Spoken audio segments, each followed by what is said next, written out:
Everyone, मैं वर्षा आपके अपने यूट्यूब चैनल वर्षा एजुकेशन पॉइंट में एक बार फिर से स्वागत करती हूँ। दोस्तों, कैसे हैं आप सब? आशा करती हूँ स्वस्थ होंगे, अच्छे होंगे। आप लोग की स्टडी भी बहुत ही अच्छी चल रही होगी। दोस्तों, जैसा कि हम लोगों ने हिंदी साहित्य के इतिहास में रीतिकालीन साहित्य को लगभग कंप्लीट कर लिया है, बट जो है दोस्तों, आज की जो क्लास मैं आप लोग के सामने ले आई हूँ ये भी बहुत ही इंपॉर्टेंट है। यहाँ से भी दोस्तों प्रश्न बहुत बनता है।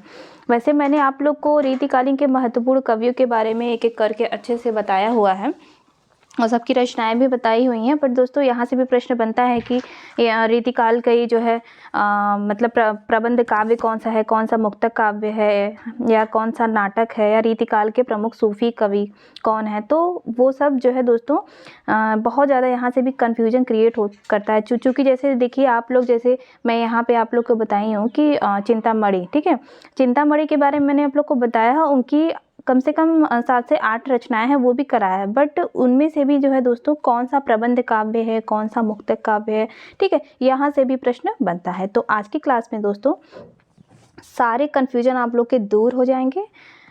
एक तरीके से जान लीजिए, ये बहुत ही मैंने छांट छांट के ये पूरा नोट्स बनाया हुआ है, तो आप लोग पूरा लास्ट तक वीडियो देखिएगा, आप लोग के लिए ज़रूर हेल्पफुल साबित होगा। तो जैसे मैंने चिंतामणि यहाँ पे बताया हुआ है, तो चिंतामणि की जो है प्रबंध काव्य है रामायण, रामाश्वमेघ और कृष्ण चरित्र। दोस्तों ये तो इनका प्रबंध काव्य है। वैसे तो इनकी और भी प्रमुख रचनाएं हैं, मैं आप लोग को जो है रिवाइज करा देती हूँ। जैसे रस विलास है, छंद विचार है, श्रृंगार मंजरी है, और मोस्ट इम्पॉर्टेंट है कवि कल्पतरु। और दोस्तों यहाँ से भी प्रश्न बनता है कि चिंतामणि किस प्रकार के जो है कवि हैं। तो चिंतामणि रसवादी आचार्य कवि हैं, ठीक है, ये आप लोग याद रखिएगा। और आचार्य रामचंद्र शुक्ल के अनुसार चिंतामणि ही रीतिकाल के प्रवर्तक आचार्य माने जाते हैं, ठीक है। तो शुक्ल जी के अनुसार रीतिकाल के प्रवर्तक कौन है? शुक्ल जी के अनुसार चिंतामणि रीतिकाल के प्रवर्तक हैं। और चिंतामणि का जो है दोस्तों प्रबंध काव्य क्या है? रामायण, रामाश्वमेघ और कृष्ण चरित्र। क्लियर? फिर अब हम लोग आते हैं गोविंद सिंह के बारे में पढ़ते हैं। इनका जो है ये भी रचना कई बार पूछी है, यूजीसी नेट का एग्जाम हो, टीजीटी, पीजीटी, ये जो है दोस्तों कई बार इनका रचना पूछा है। तो जो ये जो है चंडी चरित्र रचना है गोविंद सिंह की, यह एक तरीके से प्रबंध काव्य है, ठीक है। फिर अब आता है गुमान मिश्र। गुमान मिश्र भी रीतिकालीन कवि हैं। इनका प्रबंध काव्य है कृष्ण चंद्रिका और नैषध चरित्र। कृष्ण चंद्रिका और नैषध चरित्र। फिर अगले महत्वपूर्ण कवि हैं दोस्तों पद्माकर। पद्माकर के बारे में बहुत ही अच्छी अच्छी रचनाएं हैं दोस्तों, कई बार जो है पूछी गई हैं। और एक चीज़ और याद रखिएगा, पहले इनका प्रबंध काव्य जानने से पहले, कि रीतिकाल के ब्रजभाषा कवियों में पद्माकर का जो है महत्वपूर्ण स्थान है, ये आप लोग को याद रखना है, ठीक है। और पद्माकर के वंश का नाम, जो कि कई बार पूछा है, वंश का नाम इनके कविश्वर पड़ गया था, ये आप लोगों को याद रखना है। 2 चीज़ें। और एक चीज़ और है पद्माकर के बारे में, कि ये हिंदी साहित्य के रीतिकालीन कवियों में अंतिम चरण के श्रेष्ठ और विशेष सम्मानित कवि थे, ठीक है, ये आप लोगों ने बहुत याद रखनी है।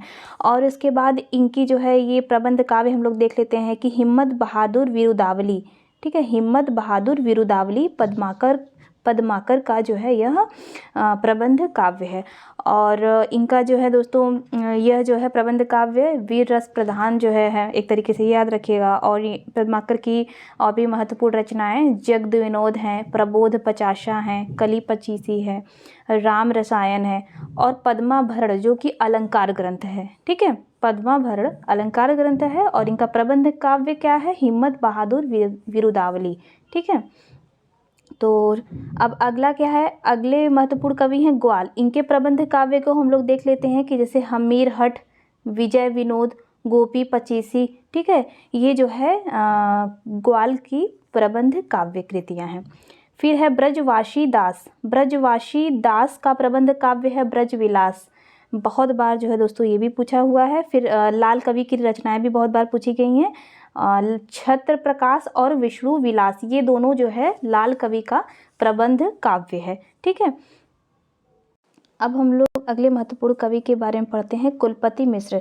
कुलपति मिश्र का प्रबंध काव्य है द्रोण पर्व और रस रहस्य, ठीक है, ये दोनों क्या है? ये दोनों है दोस्तों प्रबंध काव्य, जो कि जो द्रोण पर्व है वह 1680 ईस्वी में इसका प्रकाशन वर्ष है, और यह महाभारत के द्रोण पर्व का पद्यबद्ध अनुवाद है। ठीक है, और ये जो रस रहस्य है वह 1670 ईस्वी में प्रकाशन वर्ष है इसका, और मम्मट के रस रहस्य का यह छाया अनुवाद है।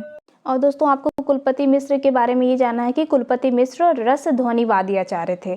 ठीक है, कुलपति मिश्र रस ध्वनिवादी आचार्य थे। ये प्रसिद्ध कवि बिहारी लाल के भांजे थे। आप लोग को ये भी याद रखना है, पूछ सकता है कि प्रसिद्ध कवि बिहारी लाल के भांजे कौन थे, तो कुलपति मिश्र थे। ठीक है, ये आप लोग को याद रखना है। और इनकी रचनाएं ये दोनों बहुत ही महत्वपूर्ण है। एक इनकी और रचना है जो कि मतलब प्राप्त है, ये युक्ति तरंगिणी। ठीक है, युक्ति तरंगिणी। और इनकी मोस्ट इम्पॉर्टेंट और ये एक रचना है संग्राम सार।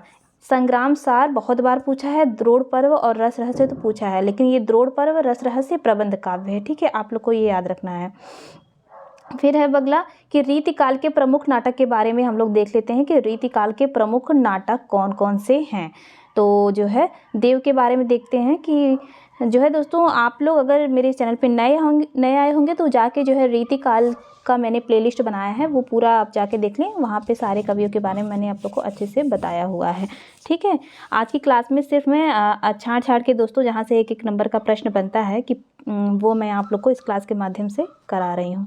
तो अगर जो लोग वो क्लास नहीं देखे होंगे वो पूरी जाके देख लें, तब ये क्लास जाके देखें, तब अच्छे से समझ में आ जाएगा। तो देव की जो है दोस्तों हम लोग प्रमुख नाटक देख लेते हैं। देव माया प्रपंच। देव माया प्रपंच जो है यह जो है नाटक है, यह कैसा नाटक है, यह संस्कृत नाटक प्रबोध चंद्रोदय का पद्यानुवाद है। ठीक है, प्रबोध चंद्रोदय। ठीक है, ये आप लोग अगर नहीं समझ में आ रहा होगा हैंड राइटिंग तो मतलब सुन रहे होंगे तो वो लिख लीजिएगा, अच्छे से पूछा जाता है कि जो है देव का नाटक कौन है। तो भाव विलास दे देगा, कुशल विलास दे देगा, अष्टयाम दे देगा, देव माया प्रपंच दे देगा, तो आप लोग को देव माया प्रपंच लगाना है।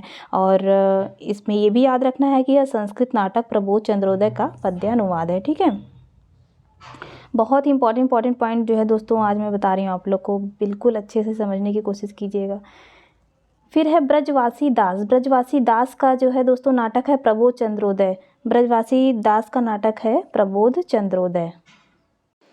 फिर अगले महत्वपूर्ण कवि हैं नेवाज। नेवाज का नाटक है शकुंतला नाटक। बहुत बार पूछा है दोस्तों, ये तुम्हारे लिए शकुंतला नाटक समझ में आ रहा है, नेवाज का है।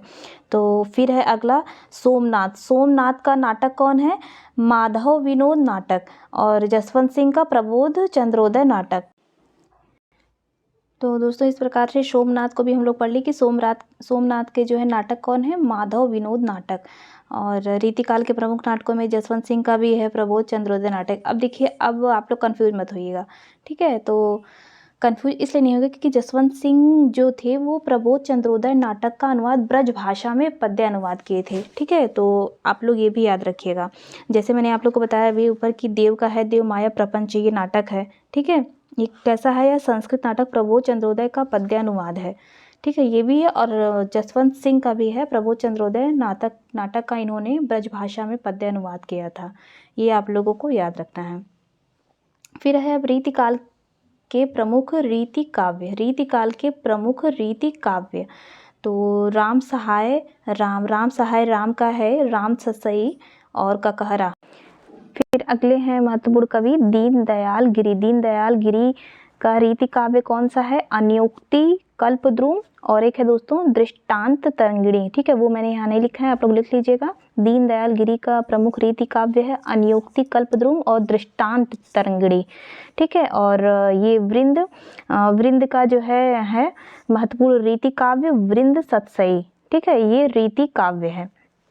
फिर है दोस्तों अगला ये कि कवियों के जो है वास्तविक नाम, ये भी जो है पूछ देता है कि भूषण कवि का जो है वास्तविक नाम क्या था, घनश्याम।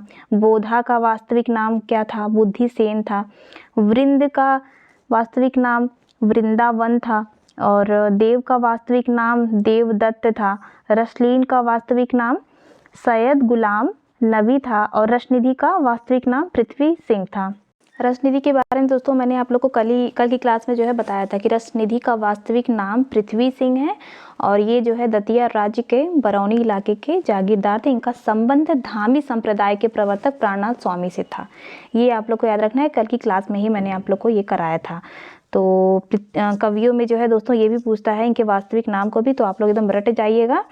और ठीक है, तो आज की क्लास दोस्तों यहीं समाप्त करते हैं, और क्लास कैसी लगी आपको ये रीतिकाल की कमेंट करके ज़रूर बताइएगा, और दोस्तों अच्छी लगी हो तो लाइक ज़रूर कर दीजिएगा। तब तक के लिए धन्यवाद।